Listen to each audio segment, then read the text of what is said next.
Sarah role play called Eurydice, in which there was a chorus of stones, and one of the big things that I was acting as one of the stones. And one of the big things that we talked about was how we wanted the chorus to be dynamic and to be different from a lot of Greek chorus type figures we'd seen on stage in the past. And so it was kind of an extension of that, I wanted to write the unusual Greek chorus, and I wanted to take a play on the Faustian narrative and play with all of these elements that had been bouncing around in my head. I'd like to address the Faustian narrative. Mm-hmm. I have a couple of questions, actually. Why death? Why not the devil or a Mephistopheles character? The entirety of my writing career, I've had a really intense focus on, or I've really been interested in the vague concepts of things personified. I have another piece where there's childhood is essential. He isn't called childhood, but it is essentially childhood. Mm-hmm. And so with the devil, I wanted to kind of be able to present this without any religious implications. There are vague religious references, but it's not intended to be fitted for one religion or the other. They are the vague concepts that cover all of humanity, all of the ideas. Okay. So I want to come back with with not having it fit any particular religion. We still have a character who is sin. And right. Sin, fame and fortune can exist outside of a religious context. Mm-hmm. But I would argue, and perhaps incorrectly, that sin in particular is kind of a uniquely religious context, because immorality or some sort of action that causes harm to other people doesn't have to have a religious context, but sin has a specific context of disobeying, or I perceive it to be disobeying a divine authority. That is to say, murder is immoral and a sin, but in the Old Testament, eating shellfish is really not immoral, but it is a sin, because it's disobeying, a divine law. So, response? I think that linguistically and in a vernacular sense, sin, the word, has come to be more secular and has come to be more applicable, widespread. I at least personally have seen it used in plenty of non-religious contexts and plenty of non-religious spheres. So it's sin in a figurative context, in a figurative term. Okay. And sin out of the three is the one who does have the religious references placed on him. So, if anything, he could serve as the sort of religious figure of the play, but I think really linguistically, we have come to use the word sin in a secular sense. So would I be correct in saying that the sort of seven deadly sins characters like fame, fortune, sin are an echo of the seven deadly sins, but not necessarily? Very much so. Okay, cool. Any other questions? Yes, Katie. Okay, Ash, how did it feel to have your writing, to listen to your own writing, and did you think of oh, I remember when I was sitting at my desk and writing that particular line or something? Was it weird or? I mean, as far as flashbacks to the writing process, I lived with this one at the time, and the scene that particularly rings strongly with that is Love and Death's last scene, because, and she will attest to this, I was writing it and I would get one sentence done and I would scream and fall out of my chair and just be in agony and make her come over and read it, and she would scream at it, and then I would get a couple more sentences done and then yell and fall apart, and the process continues. It was about 2 weeks. So that's the only one that really stands out in my mind. Nice. I like it. Yes. All right, I've been friends with you for the past 2 years that you've been writing this, and I'm aware that most of the cast that is here were there since the beginning, since the very first reading. Did the personalities of the actors or the way that they played the characters influence your writing in any way? Definitely, and not in every case, but the poet was written for Sarah Wisterman almost entirely. The character existed before Sarah read it, but was in no way significant, and I wanted to hear her talk more. And same with Love was a much less influential character, but I found myself I think Stephen came to the second or third reading. He wasn't there for the very first, but when he did fill in the character, I was sitting there going, wait, when is he talking? I was just flipping through my script trying to figure out, okay, when do I get to listen to Steven talk again? And so the character got expanded, and I think to some degree each of these actors have fallen into their role very seamlessly. I'm going to ask a follow-up.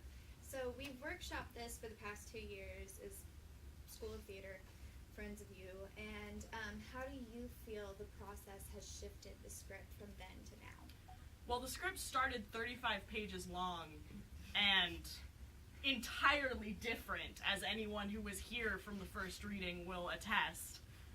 And now that I've gotten to actually see it on its feet, I mean, expect big changes. There's so much that seeing and directing actually makes such a big difference on what I want to do with it and where I want to go with it, and my own personal growth. But it started as this little baby thing that could barely walk, and it's come here, and that's amazing. Yes, Katie. No, I did not. No, that was not the story. Okay, fine. I had to turn this in for my project for Jack Hafner's playwriting class, our final project. Our final project was supposed to be 12 pages long. I turned in 35 about a week before the deadline. I'd gone to him beforehand. I said, Jack, I've hit 15 pages and I am maybe halfway done. And he said, no, that's fine. You write the play you want to write. I said, okay, Jack. So that was about a week before the deadline. I turned in my 35 pages, but then we had our first read-through. And the read-through changed everything. And I came back and I had like 55 pages. And I handed it to Jack and he goes, okay, well, how will I know? Can you mark this so that I know it's the new one? I said, oh, Jack, it's 20 pages longer. You'll know which is the new one. And he kind of stops and he goes, oh. He puts that aside. And I'm fairly certain I wound up turning in about 70 pages to Jack by the time it was done. I don't think it was 112, I do think Molly. it was. I I don't think distinctly it was remember 112 pages. I lived with you for 2 years. It was 112 pages. I turned in 112 pages to Jack. I got a good grade. Katie, you had a question? Ashe, being both the director of the stage reading and the writer, would you say that it was easier to direct having written it, or would you say it made it more difficult because you were, it's your baby, like you've written it, you've brought it to life, or like, I find that really interesting because so often when you're reading something you think, well, what did the writer mean? Well, I can never be sure, so I'm just going to take it in this direction. But in your case, you were always sure because you wrote it. I don't know if that's true. I mean, to be honest, I actually did not want to direct the play myself, but I wanted this to happen, and so I put it into motion.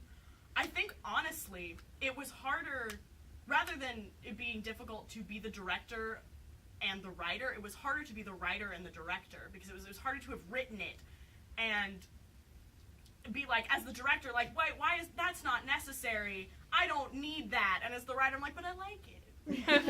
Like, I'm seeing all these things, and as the director, I'm like, this is ridiculous. Get rid of that. But I like it.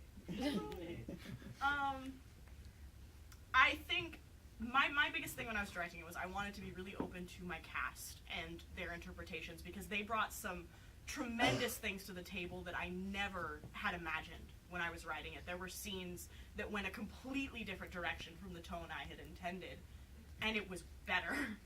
So it was an interesting experience, and it definitely was really helpful as the writer for rewrites.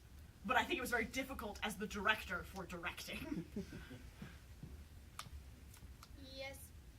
Carly first, then Pedro. What were the names of the chorus members? The poet, the painter, the sculptor, the dancer, the singer, the composer, the actor. You said the artist, and I was like, no, that's all of them. That was 7? Yeah, that was it. Did I count correctly? I count on my fingers when I pay attention. So yeah, that's them. That's all I got. Pedro. For the actors, how did you guys feel being the first ones to be the character? Awesome.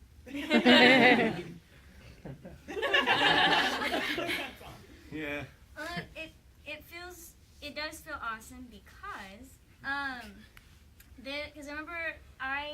I remember being in Ashe's dorm room spring semester of her freshman year when she started writing it, and was just like, and I was reading it over her shoulder, and I thought it was really cool. And then you started talking about it and like telling me like these ideas and stuff, and so I've kind of like off and on like heard about it and like kind of like touched base with it about it just to like keep up to date with what was going on, and then to finally really be a part of it. First of all, to be a part of this awesome script was really cool because it's that sort of dark, macabre thing that people love, and by people I mean me, us, we like it. And also on a more, I guess, human level, to help someone achieve something that means so much to them was kind of an honor. It was just really great. Because I remember about a year and a half ago when Ashe was writing this, she approached me about it. She was like, "Hey, I'm writing a play." I'm like, "That's awesome." And I just remember reading a little bit of it. I was like, "I want in. Like, I don't care where this is happening." I first read for love, which was more in my ballpark. But then she was like, "I'm gonna have you read for death. You're gonna have to get rid of the milk and honey." And I'm like, well, that's exactly what I told her. The milk and honey voice has to go. I was like, "I'm gonna try," and I've fallen in love with this character, and it was just so much fun. Like the line when he says, "I've been here since the beginning," that hits me on more so on like an emotional level because a lot of us have literally been here since the beginning. For me, my perspective is a little different because I lived with her and I got to witness all of the tears and the screaming and the different read-throughs and the different write-ups. And part of me I also have a big, deep feel for this play because a lot of Owen and Alex's relationship is off of things we have said to each other. And so every single time I hear people laughing, I'm just like, "You did so good, baby." Some of those conversations were almost verbatim. I'm gonna punch you in the face. I'm so excited. I'm going to throw up.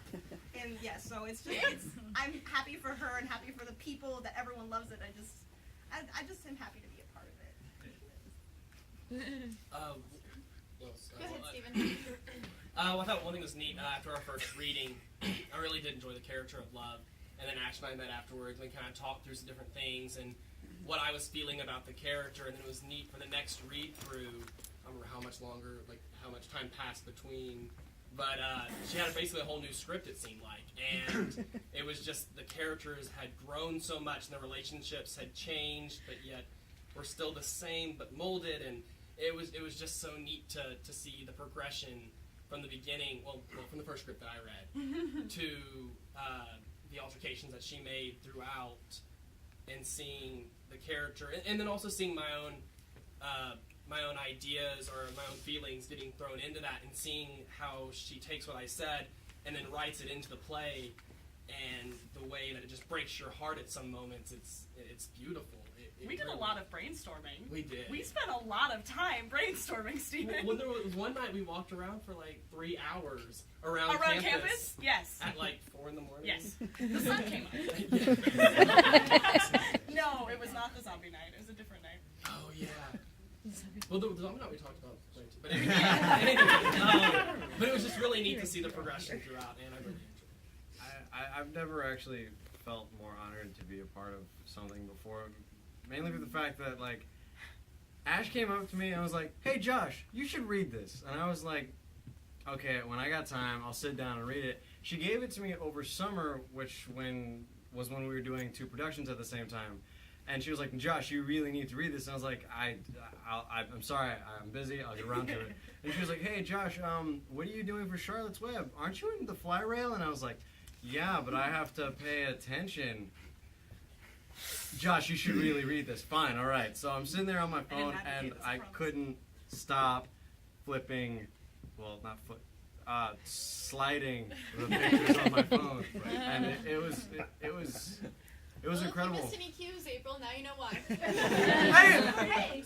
I was on point the entire way.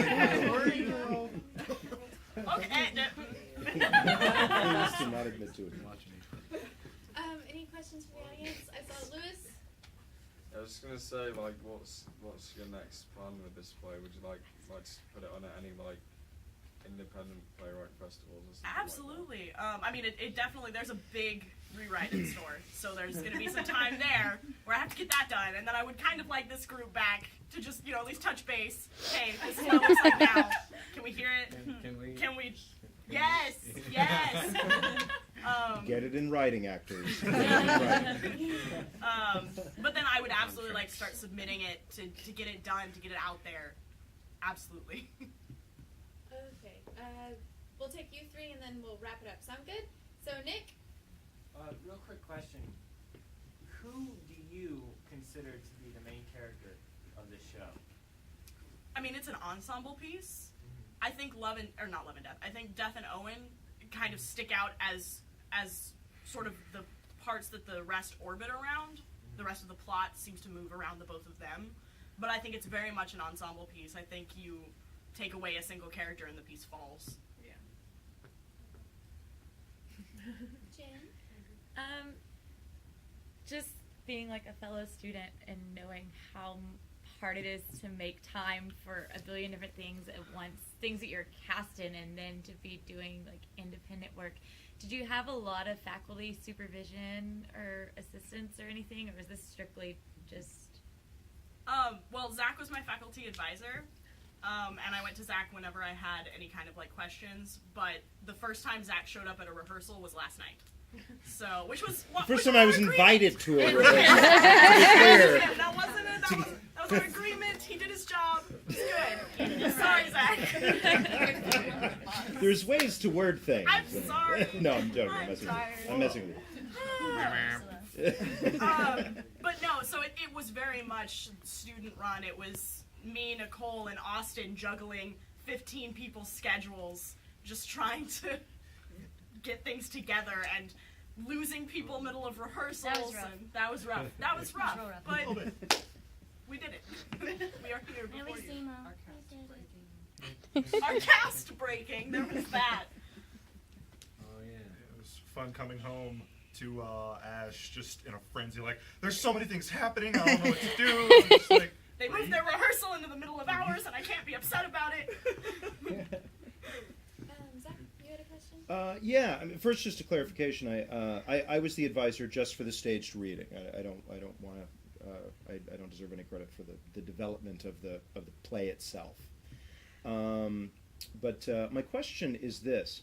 I wanted to ask you about the homoeroticism that I perceived in the play. And we have clearly sort of a homoerotic relationship and staging between Love and Death. You call one of the characters, one of the male actors, sweetheart at some point, right? Is it Love? Love. Okay, so I was confused as to whether or not that was sort of a, like one guy calling another guy sister, in a teasing way, or if it's calling him sweetheart because he's Love and sort of emasculating him that way. So I just was unclear about that. And then we have Owen, who, or actually, let's go to Alex. We have Alex, who ribs Owen about getting laid, but most of the ribbing is about the person that he met being a man, and her ribbing of him wasn't a, I'm getting your goat because sort of teasing you about being gay will make you uncomfortable. It sort of felt like she was actually serious, like go have sex with a guy, and that would do you good. So I guess what I'm saying is there was a ribbing, but there also was a sincerity to it. Now, one other thing, Owen, it is, but I guess what I'm addressing isn't just that that the homoeroticism is in it, but how pervasive it is. And then we have Owen, whose best friend is an attractive young woman named Alex, and they are best friends, and there's no romantic inclination or anything there from Owen. So there's like this sort of preponderance of homoeroticism and a complete absence of any heteroeroticism. So what is the significance of this, if it's intentional, to the plot and the overarching themes about art and death and all that stuff. Okay, I have something to say to all of it, but I don't know if I'm going to remember all of it to cover. So I'm going to try. Okay. Okay, in response to Alex's ribbing Owen, the purpose for the sincerity there is largely for the fact of there is so much, especially, I mean, okay, how do I address all of this? There's so much to address. Part of the reason the homoeroticism is so present in the play is because it is so frequently absent in media as a whole. Okay. It's the idea of putting a representation of something that is often overlooked. So her sincerity is there because a lot of times when we get the gay jokes in media, it's, oh, ha, gay. It's making fun of being gay. The idea here isn't made to make fun of him being gay or not, because that's not the point. The idea is to make fun of the fact that he hasn't gotten laid in a while. Like, it's, you need to loosen up. She's not shaming him for being whatever sexuality. It doesn't matter. Oh, you met a girl, not a girl. Oh, you met a guy. You know, it's the idea of, oh, okay, she just rolls with it, versus trying to, like, shame him or being surprised or anything like that. Right. So that's that. Owen and Alex's relationship is strictly platonic due to the uncomfortable sexual nature of the entire rest of the play.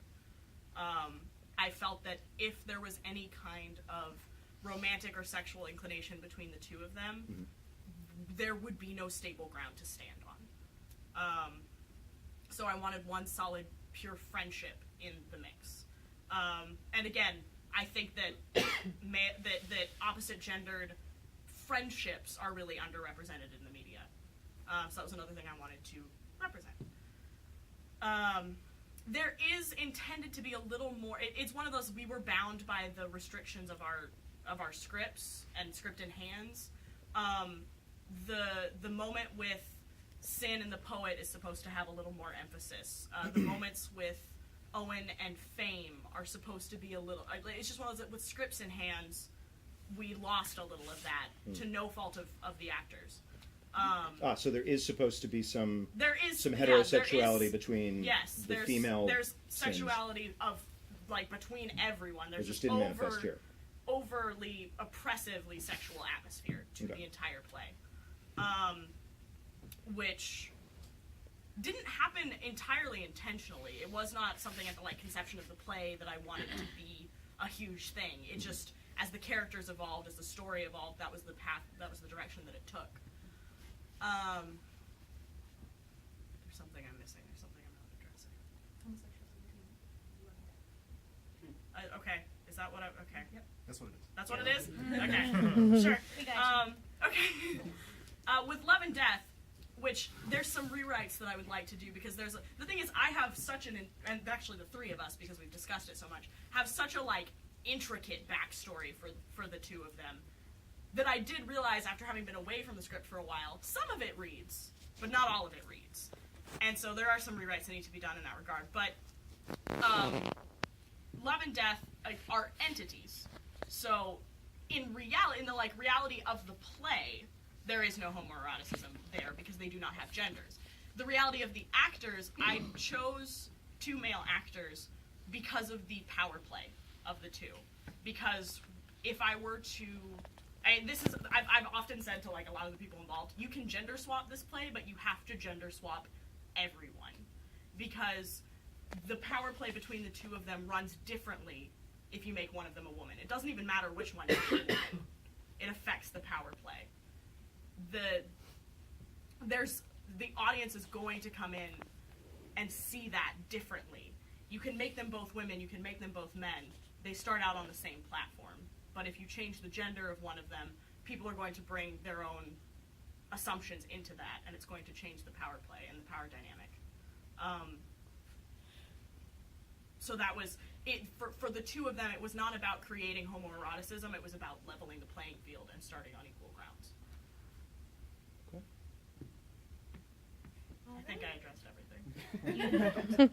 If there's a follow-up question to that, I'll allow it. Otherwise, let's wrap it up. Okay, Carly. Speaking of gender and gender swapping, have you ever thought about just gender swapping Owen and Alex and making Owen a girl, changing the name? Anyways, that's besides the point, sorry. Switching that so there'd be some kind of like, because I almost wanted there to be like sexual tension between Death and Owen or something like that. I've thought about it before, but I hadn't thought about it in the terms of sexual tension between Death and Owen. And that's why love is. I mean, that does weird things to Sin's relation. The thing is that if you gender swap a single character, it does so much it affects the relationship they have with so many other characters that I feel like it changes, maybe not an like huge aspect of the play, but there are these like subtle messages and these meanings to things that get warped. Right. If that makes sense. Right. So I kind of agree that the sexual tension between Owen's character and Death's would be interesting, but at the cost of his relations with the other characters in the play, I'm not sure about that. We'll think about it. We'll figure it out. Well, on that note, thank you everyone for coming tonight. We really appreciate it, and I hope Thank y'all you so enjoyed much. the show. Thank you.